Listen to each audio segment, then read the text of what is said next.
वालेकुम प्यारे बच्चों, मेरा नाम अब्दुल रज़्ज़ाक इकबाल अहमद है। बुरहान मुंबई महानगर पालिका के वीटीसी क्लास में मैं आपका इस्तकबाल करता हूँ, खैर मकदम करता हूँ। आइए हम आज अपने लेसन की तरफ बढ़ते हैं। अस्सलामु अलैकुम प्यारे बच्चों, मैं आप लोगों के सामने फिर हाजिर हुआ हूँ एक नए सबक के साथ। आज हम देखेंगे जमात हफ्तुम का मजमून तारीख और सबक मराठों की जंग आज़ादी। इस सबक में हम मराठों की जंग आज़ादी के बारे में देखेंगे कि किस तरह से उन्होंने मुगलों से और दूसरे जो पुर्तगाली सिद्दियों वगैरह से लड़कर किस तरह से आज़ादी हासिल की, यानी अपना स्वराज कायम किया। इन तमाम के बारे में हम इस सबक में जानकारी हासिल करेंगे। छत्रपति शिवाजी महाराज के इंतकाल के बाद छत्रपति संभाजी महाराज और छत्रपति राजाराम और महारानी ताराबाई, इनके अंडर में यानी इन लोगों की रहनुमाई में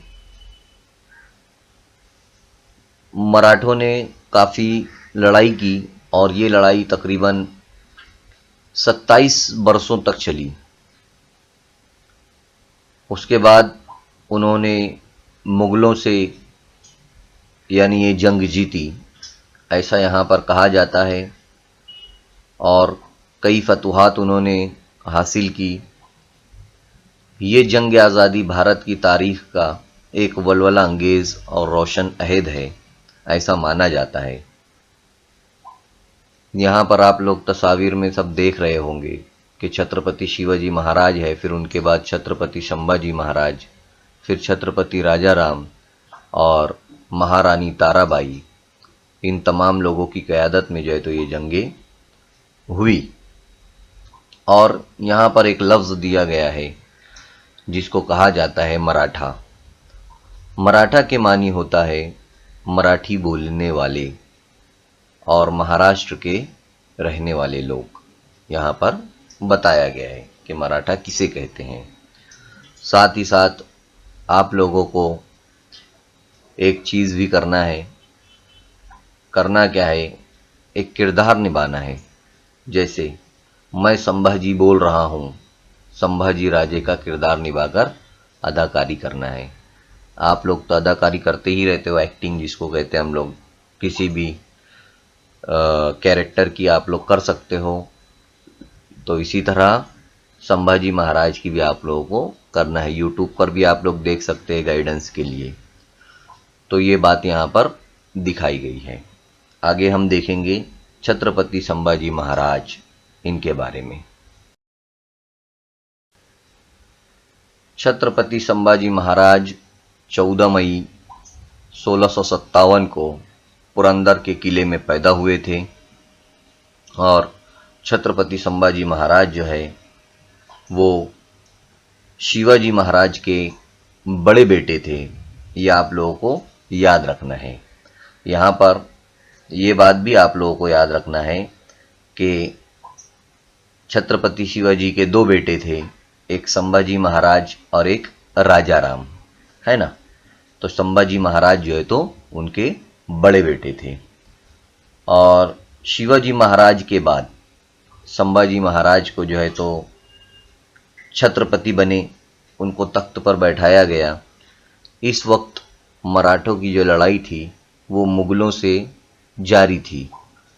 ऐसी हालत में शहंशाह औरंगज़ेब के बेटे शहज़ादा अकबर ने अपने वालिद के खिलाफ बगावत कर दी। यानी शहज़ादा अकबर ने शहंशाह औरंगज़ेब के खिलाफ बगावत कर दी। शहंशाह ने इस बगावत को शुरू कर दिया। इसके बाद शहज़ादा अकबर जुनूब में संभाजी महाराज की पनाह में आ गए। उन्हें शिकस्त देने के लिए खुद शहंशाह औरंगज़ेब 1682 में जुनूबी भारत आए। इनके साथ बेशुमार फौज और ताकतवर तोप खाना था। उन्होंने जंजीरा के सिद्दियों को भी मराठों के खिलाफ मौर्य का आरा होने को कहा। पुर्तगालियों को भी उन्होंने अपने साथ मिला लिया, जिसकी वजह से संभाजी को एक साथ कई दुश्मनों का सामना करना पड़ा।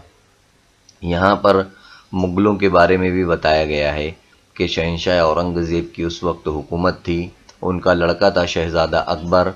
तो शहंशाह औरंगज़ेब और अकबर के दरमियान जो है तो लड़ाई हो जाती है और शहज़ादा अकबर बगावत कर देता है अपने बाप के खिलाफ, और औरंगज़ेब उस बगावत को ख़त्म कर देते हैं।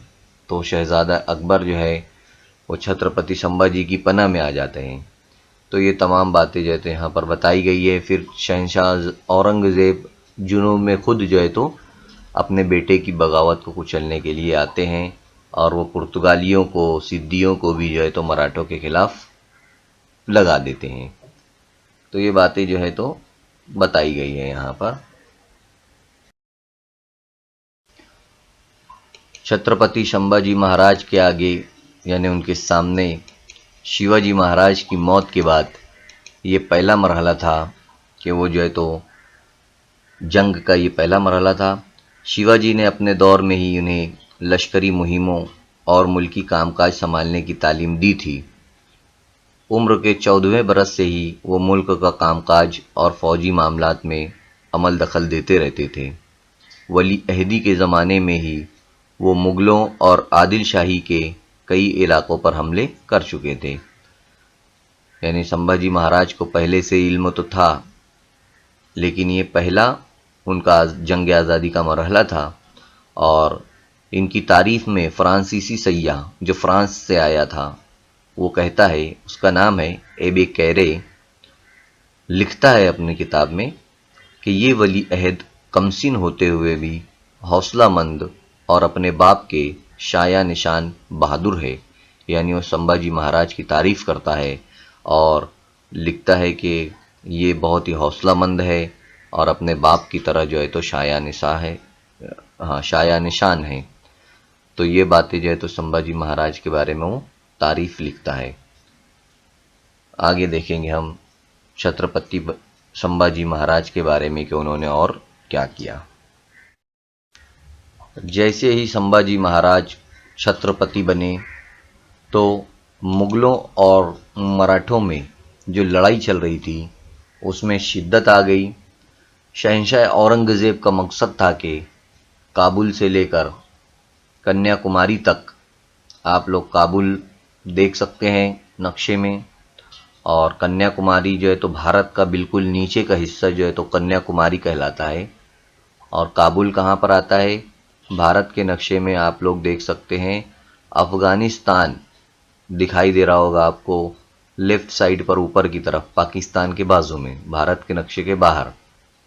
तो वहाँ पर से यहाँ काबुल तक, काबुल से लेकर कन्याकुमारी तक यानी भारत के नीचे हिस्से तक वो चाहता था, वो औरंगज़ेब जो है तो चाहते थे कि उनकी जो है तो हुकूमत रहे, है ना।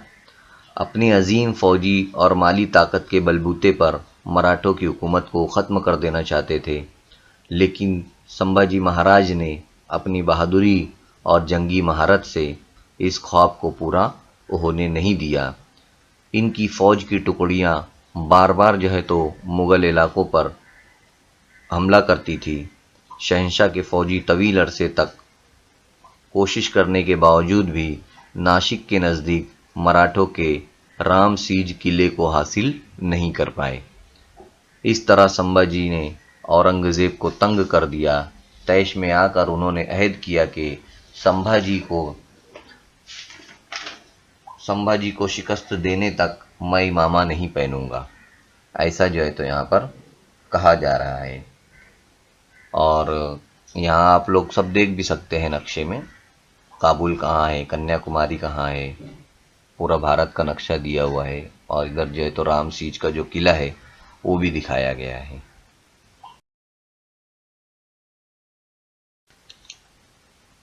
क्या आप जानते हैं, ऐसा सवाल जो है तो ये लड़का कर रहा है, तो क्या आप जानते हैं, क्या नहीं जानते आप, वो देखना है हमें।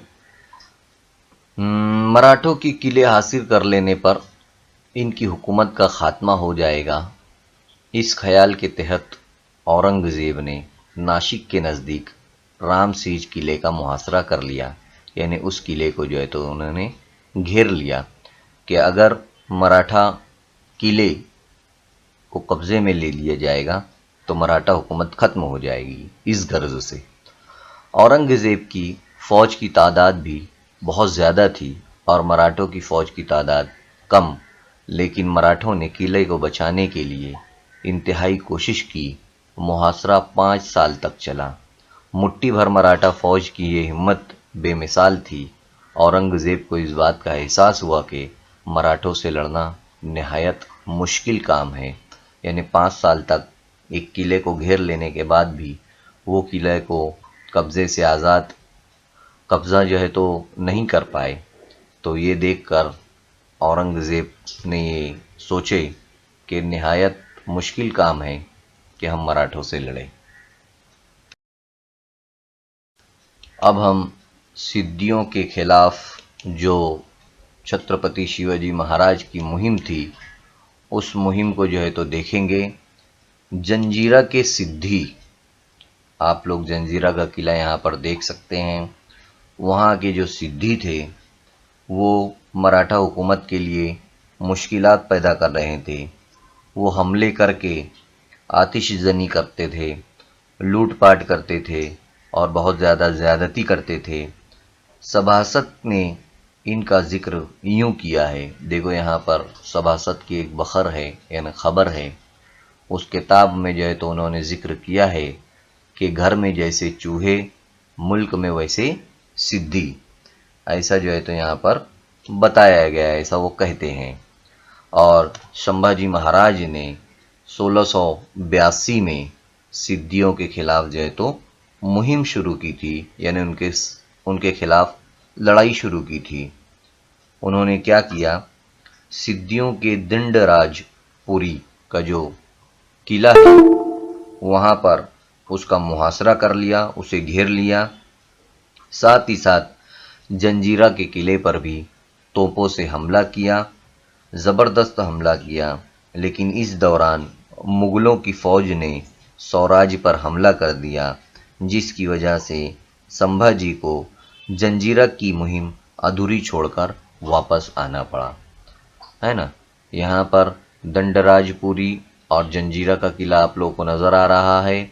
वहाँ पर संभाजी महाराज ने हमला कर दिया, लेकिन उसी वक्त मुग़लों ने जो स्वराज था यानी महाराष्ट्र और उसके आसपास का इलाका, वहाँ पर उन्होंने वह हमला कर दिया मुग़लों ने। इसलिए छत्रपति संभाजी महाराज को ये जो मुहिम थी वो अधूरी छोड़कर सिद्दियों के खिलाफ वापस आना पड़ा। अब सिद्दियों के खिलाफ मुहिम के बाद पुर्तगालियों के खिलाफ भी जो है तो संभाजी महाराज ने मुहिम को जो है तो शुरू की। गोवा के पुर्तगालियों ने संभाजी के खिलाफ मुग़लों से मुसाहलत कर ली थी। गोवा आप लोग पहली शक्ल में जो भारत का नक्शा आप लोगों को नज़र आ रहा है, नीचे की तरफ एक गोल दायरा बना हुआ है, तो वहाँ पर गोवा है। वहाँ के जो पुर्तगाली थे उन्होंने मुग़लों से हाथ मिला लिया था मराठों से लड़ने के लिए, और जिसकी वजह से संभाजी ने सोचा कि अब इनको सबक सिखाने का वक्त आ गया है, और उन्होंने 1683 में पुर्तगालियों की रेवदंडा बंदरगाह पर हमला कर दिया, है ना। रेवदंडा बंदरगाह एक बंदरगाह है, वो जो पुर्तगालियों की थी, वहाँ पर संभाजी ने हमला कर दिया। और इसी तरह जवाबन पुर्तगालियों ने गोवा की सरहद पर मराठों के किले फोंडा का मुहासरा कर लिया। फोंडा का किला आप लोगों को दिख रहा है, वहाँ पर जो है तो पुर्तगालियों ने जो है तो मुहासरा कर लिया, इस किले को जो है तो घेर लिया। क्यों घेर लिया? क्योंकि संभाजी ने रेवदंडा बंदरगाह पर हमला किया था, तो उसके बदले में इन्होंने फोंडा किला पर मुहासरा कर लिया, यानी उसे घेर लिया। मराठों ने मुहासरा तोड़कर गोवा पर चढ़ाई कर दी। गोवा आप लोग देख सकते हैं, वहाँ पर मराठों ने वापस हमला कर दिया, और इस लड़ाई में यसाजी कनक ने बहादुरी का मुजाहरा किया। यसाजी कनक तस्वीर में देख रहे हैं आप, उन्होंने जो है तो इसमें बहादुरी से लड़ा उन्होंने। इस लड़ाई में पुर्तगाली गवर्नर भी जख्मी हुए, उसे पसपा होना पड़ा। संभाजी ने इसका पीछा किया, पुर्तगाली बड़ी मुसीबत में पड़ गए। इस दौरान संभाजी को मुगलों के जुनूबी कोंकण पर हमला करने की खबर मिली। जुनूबी कोंकण आप लोगों को नज़र आ रहा होगा। तो अब पुर्तगालियों पर हमला करने के लिए आए तो वापस जो है तो मुगलों ने फिर कोंकण के जुनूबी हिस्सा, यानी कोंकण का जो ब्लू कलर का हिस्सा नज़र आ रहा है उसमें नीचे का जो हिस्सा है वो जुनूबी हिस्सा है, तो वहाँ पर मुगलों ने हमला कर दिया। ऐसी खबर संभाजी महाराज को मिली और संभाजी महाराज गोवा की हाथ आई हुई फतेह छोड़कर वापस जो है तो मुगलों से लड़ने के लिए वापस आए। अब हम देखेंगे आदिल शाही और कुतुब शाही हुकूमतों का खात्मा। शहंशाह औरंगज़ेब को, जैसा कि तस्वीर में आप लोगों को नज़र आ रहे हैं, उनको मराठों के खिलाफ जो लड़ाई चल रही थी उसमें कामयाबी नहीं मिल पा रही थी, इसलिए उन्होंने अपना रुख आदिल शाही हुकूमत और कुतुब शाही हुकूमत की तरफ जो है तो उन्होंने कर दिया और आदिल शाही हुकूमत और कुतुब शाही हुकूमत को जो है तो ख़त्म करना जो है तो शुरू कर दिया, जिसकी वजह से इनकी जो दौलत थी, आदिल शाही और कुतुब शाही की जो दौलत थी वो औरंगज़ेब को मिल गई और इनकी ताकत में मज़ीद इजाफ़ा हो गया। और इसके बाद वो दोबारा मराठों से लड़ने के लिए जो है तो उन्होंने कमर बांध ली। उन्होंने स्वराज के इलाकों पर चारों तरफ से हमले किए। मुग़ल फ़ौज का मुकाबला करते हुए जो सिपह सालार थे हम्बीर राव मोहिते, वो उनकी जो है तो मारे गए, उनकी जो है तो मौत हो गई, जिसकी वजह से संभाजी की फ़ौजी क़ुव्वत कमज़ोर हो गई। ये बातें यहाँ पर बताई गई है कि शहंशाह औरंगज़ेब ने जो है तो आदिल शाही कुतुब शाही हुकूमतों का खात्मा किया और हम्बीर राव को जो है तो मौत हो गई। अब हम यहाँ पर देखेंगे संभाजी महाराज का मुल्की कामकाज। सिर्फ संभाजी महाराज जंग को जीता ही नहीं करते थे, बल्कि वो मुल्क के निज़ाम को बेहतर चलाने के लिए बेहतरीन काम भी जो है तो किया करते थे। उन्होंने शिवाजी महाराज के ज़माने से ही जारी निज़ाम इंसाफ और महसूल को कायम किया था, यानी लोगों को किस तरह से इंसाफ दिया जाए और टैक्स कैसे वसूला जाए, टैक्स को कैसे कितना रखा जाए, ये तमाम बातों को जो है तो जानते थे और उसे उन्होंने बराबर रखा भी था। उन्होंने स्वराज के खिलाफ बगावत करने वालों के साथ और लोगों को तकलीफ़ देने वालों को सख्त से सख्त सज़ाएं दी और यसुबाई, महारानी यसुबाई जो संभाजी महाराज की बीवी थी, उनको जो है तो कुछ हुकूमती कामकाज जो है तो इन्होंने संभालने के लिए दिया और इनके नाम की मोहर भी जो है तो तैयार कर दी थी। रियाया की फलाह से मुताल्लिक शिवाजी महाराज की हिकमती अमलियों का उन्होंने हिकमती अमली को जो है तो उन्होंने बरकरार रखा। जो जो मंसूबों पर शिवाजी महाराज काम कर रहे थे आवाम के लिए, वो तमाम कामों को जो है तो संभाजी महाराज ने जारी रखा। संभाजी महाराज संस्कृत के साथ साथ कई ज़बानें जानते थे। संस्कृत जो है तो एक ज़बान है, वो जो है तो संभाजी महाराज जानते थे, साथ ही साथ वो कई ज़बानों से जो है तो वाकिफ़ थे। उन्होंने किताबों को बहुत अहमियत दी, किताबों को पढ़ते भी थे और उन्होंने किताबें लिखी भी। उनकी अपनी खुद की लिखी हुई एक बुध भूषण है किताब, उसमें भी जो है तो उन्होंने सियासत पर बहुत सारी बातें और कामकाज पर बहुत सारी बातें जो है तो उन्होंने लिखी है और वो सब तमाम चीज़ें उसमें शामिल की गई है।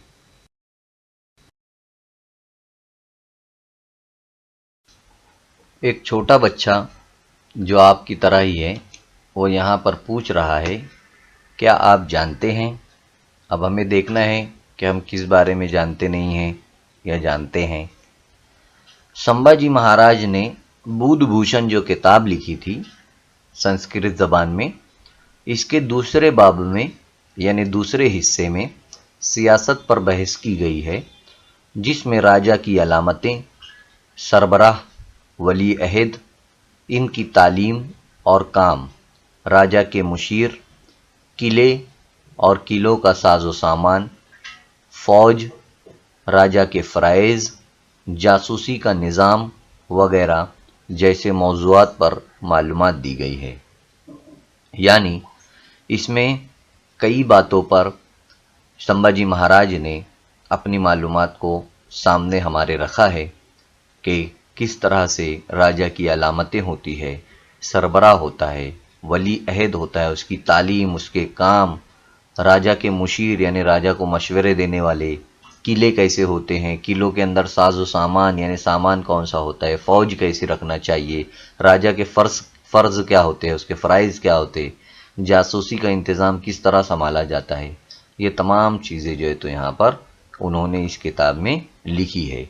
यही जो है तो यहाँ पर बताने की कोशिश की गई है। अब यहाँ पर संभाजी महाराज की मौत के बारे में जो है तो बताया गया है कि संभाजी महाराज की मौत किस तरह हुई। औरंगज़ेब ने अपनी पूरी ताकत से संभाजी महाराज को शिकस्त देने के लिए जो है तो उन्होंने अपनी पूरी ताकत लगा दिया। उन्होंने कोल्हापुर इलाके के लिए मुकर्रब खान का तकर्रुर किया। मुकर्रब खान आप लोगों को तस्वीर में दिख रहे हैं, तो उनका तकर्रुर किया और मुकर्रब खान को कोकन के इलाके संगमेश्वर में संभाजी महाराज की मौजूदगी की इत्तला मिली। मुकर्रब खान को पता चला कि संभाजी महाराज कोकन के इलाके संगमेश्वर में जो है तो वो है, और संभाजी महाराज को पकड़ने के लिए, उनको गिरफ्तार करने के लिए वहाँ गए और संभाजी महाराज को गिरफ्तार कर लिया। बादशाह के सामने उनको लाया गया और संभाजी महाराज ने नहायत बेबाकी से वो बादशाह के सामने पेश हुए। फिर बादशाह ने उनके हुक्म से 11 मार्च 1690 को उन्हें सज़ाए मौत दे दी और उन्होंने बड़ी खुददारी और सब्र से मौत को गले लगा लिया। इनकी कुर्बानी से तहरीक पाकर मराठों ने मुग़लों के खिलाफ जंग में शिद्दत पैदा कर दी। इस तरह से संभाजी महाराज की जो है तो मौत वाक़ई हो जाती है। मुकर्रब खान उनको पकड़ कर लाते हैं और औरंगज़ेब जो है तो उनके हुक्म से जो है तो संभाजी महाराज की मौत हो गई। ये बातें यहाँ पर जो है तो बताई गई है। संभाजी महाराज बड़े बहादुर थे, उन्होंने बड़ी बेबाकी से मौत का सामना किया और बादशाह से भी वो बड़े बेबाकी से पेश आए। अब छत्रपति संभाजी के इंतकाल के बाद छत्रपति राजाराम को जो है तो जो उनके दूसरे बेटे थे उनको जो है तो छत्रपति बनाया गया और छत्रपति राजाराम महाराज 24 फरवरी 1670 को किला रायगढ़ में पैदा हुए थे। होता क्या है वो तमाम चीज़ें हम देखते हैं कि औरंगज़ेब को महसूस होने लगा था कि अब मराठा इलाकों पर कब्ज़ा करने का ख्वाब पूरा हो सकता है। यानी संभाजी का जब इंतकाल हुआ तो उसके बाद औरंगज़ेब को ऐसा लगा कि अब मराठा इलाकों पर कब्ज़ा करने का जो उनका ख्वाब था वो पूरा हो जाएगा। इसलिए उन्होंने रायगढ़ किले का मुहासरा कर लिया, है ना, और जुल्फ़िकार खान को वहाँ पर रवाना किया कि रायगढ़ का किले का जो है उसे घेर लो। उस किले के अंदर कौन कौन था वो हम देखते हैं। उस किले के अंदर उस वक्त राजाराम महाराज थे, इनकी बीवी महारानी ताराबाई, जैसा कि आप लोग तस्वीर में देख सकते हैं, राजाराम हैं और उनकी बीवी ताराबाई है। राजाराम शिवाजी महाराज के दूसरे बेटे थे। शिवाजी महाराज के पहले बेटे संभाजी महाराज थे जिनका इंतकाल हो चुका था। साथ ही साथ में संभाजी महाराज के इंतकाल के बाद यसुबाई भी जो उनकी बीवी थी, संभाजी महाराज की बीवी थी यसुबाई, वो भी उस किले में ही थी। और यसुबाई का जो लड़का था शाहू महाराज, वो भी उस वक्त उस किले में मौजूद थे। यानी ये माँ और बेटे भी थे और ये मियाँ और बीवी भी थे। तो इस तरह से ये चारों इस किले में उस वक्त मौजूद थे। इन चारों का एक साथ रहना, एक ही जगह पर रहना जो है तो खतरे से खाली नहीं था। इसलिए यसुबाई ने इस मौके पर बेमिसाल शुजाअत का मुजाहरा किया। उन्होंने किसी भी हालत में मुग़लों के कब्ज़े में ना जाने का जो है तो फ़ैसला किया और रायगढ़ किले पर कुछ अहम सियासी फ़ैसले किए, जिनके मुताबिक ये तय पाया गया कि राजा राम महाराज रायगढ़ के मुहासरे से बाहर निकल जाए और ज़रूरत पड़ने पर दूर दराज के मुकाम जिंजी चले जाए। ऐसा फैसला हुआ कि राजा राम मोहन राय को यहाँ से राजा राम जो महाराज है उनको यहाँ से जो है तो निकाला जाए मुहासरे से किसी भी तरह से, और जिंजी के मुकाम पर वो चले जाएं। इसी तरह ये भी तय किया गया कि महारानी यसुबाई अपनी क़यादत में रायगढ़ की लड़ाई जारी रखे।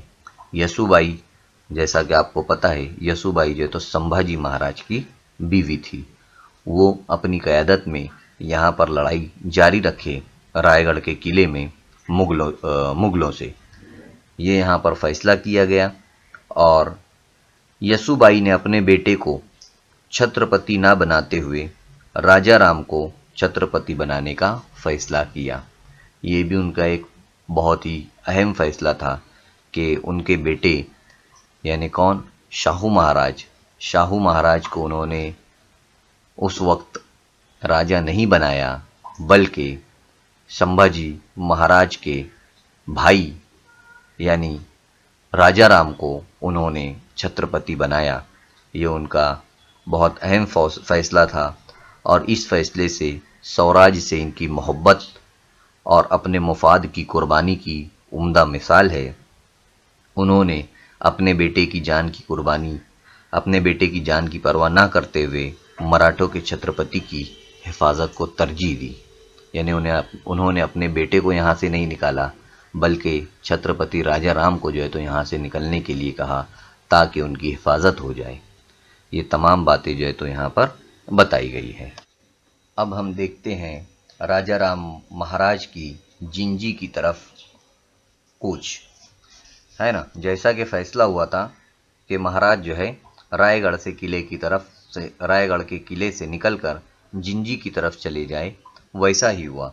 5 अप्रैल 1689 को राजा राम महाराज ने अपने चंद साथियों के साथ रायगढ़ का मुहासरा तोड़कर निकल जाने में कामयाब हो गए। उन्होंने जनूबी भारत की तरफ जिंजी जाने का फैसला किया। जिंजी का किला जो था वो नहायत मजबूत और नाकाबिले तस्खीर था। मुग़लों के लिए इस किले पर कब्ज़ा करना आसान न था।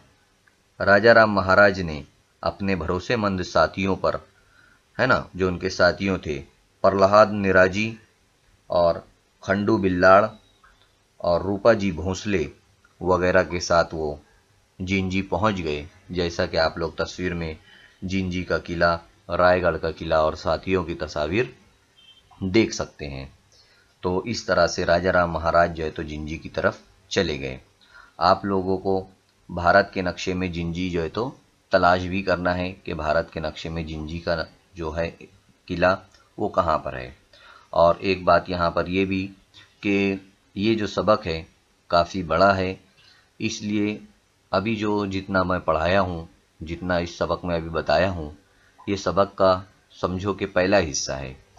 सबक का दूसरा हिस्सा जल्द ही आप लोगों के सामने मौजूद होगा और इसकी जो डिस्क्रिप्शन होगी, इसकी जो लिंक होगी, वो इसके जो वीडियो है, इसके चैनल वीडियो के नीचे जो डिस्क्रिप्शन का बॉक्स होता है उसके अंदर जो हिस्सा दुआम होगा उसकी भी लिंक मौजूद रहेगी। इसलिए आप लोगों को ये वीडियो देखने के बाद उसकी लिंक, जो दूसरे हिस्से की लिंक जो है तो नीचे मिल जाएगी। आप लोगों को इसका दूसरा हिस्सा भी देखना है, तभी हमारा जो है तो सबक मुकम्मल होगा। तब तक के लिए अल्लाह हाफ़िज़। बच्चों, इस वीडियो को आपको लाइक करना है, चैनल को सब्सक्राइब करना है और बेल आइकॉन का बटन दबाना है ताकि आपको आने वाले नए वीडियोस की नोटिफिकेशन मिलते रहे। इसी तरह डिस्क्रिप्शन बॉक्स में आपको जाना है और वहाँ पर चंद अहम सवालात है। इसी के साथ साथ वहाँ पर एक गूगल फॉर्म दिया गया है ताकि आपके तासुरात को हम जान सके। इसके लिए आपको गूगल फॉर्म को पूरा फिल करना है और लास्ट में आखिर में सबमिट का बटन जो है तो आप लोगों को दबाना है। उम्मीद करता हूँ कि आप लोगों को जो कुछ सबक में समझाया गया है वो तमाम चीजें समझ में आ गई होगी। आप लोगों को जो होमवर्क दिया गया है वो आप लोगों को करना है अपने असातिज़ा की मदद से, अपने साथियों की मदद से। और नेक्स्ट लेसन में हम फिर मिलेंगे इंशाअल्लाह।